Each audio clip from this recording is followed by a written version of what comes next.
নমস্কার, আপনারা দেখছেন দ্য বেঙ্গল জোন। তো আজকে ইন্দোনেশিয়ায় একটি যে আন্দোলন হচ্ছে, ঠিক তেমনটাই একসময় বাংলাদেশে আমরা লক্ষ্য করতে পেরেছি।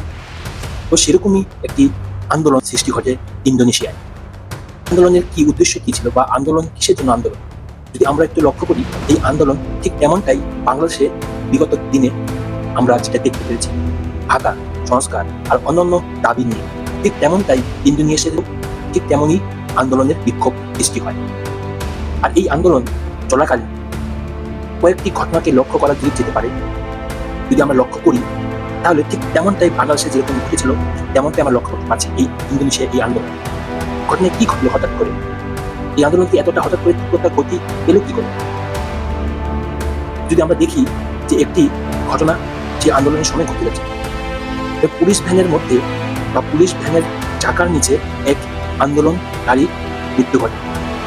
এর থেকে সেই আন্দোলনকে আরো তীব্রতা সৃষ্টি হয়। কিন্তু পুলিশ সূত্রে জানানো হচ্ছে যে আন্দোলনকারী পুলিশ ভ্যানের চাকার নিচে এসে মৃত্যু হয়, সেটি কোনো আন্দোলনকারী নয়, সেটি একজন ডেলিভারি দেওয়া একজন। এটা যখন দৌড়াদৌড়ি সময় রাস্তা পার হওয়ার সময় হঠাৎ করেই গাড়ির সেই ভ্যানের নিচে চাপা পড়ে যায়। কিন্তু পরবর্তী সময় আমরা দেখতে পাই যে আন্দোলনকারী এতটাই তীব্র গতি ধারণ করে, যার ফলে কাউন্সিলর ভবন অগ্নিসংযোগ করে দেয় এই আন্দোলনকারী।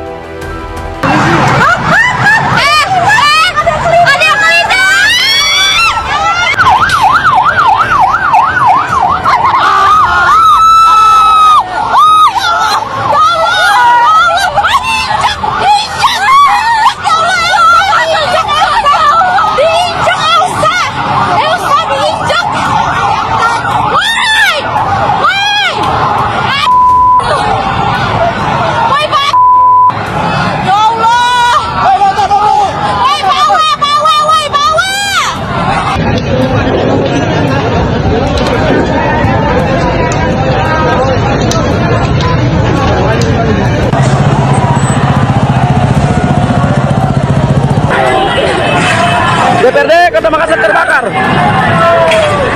DPRD Kota Makassar terbakar.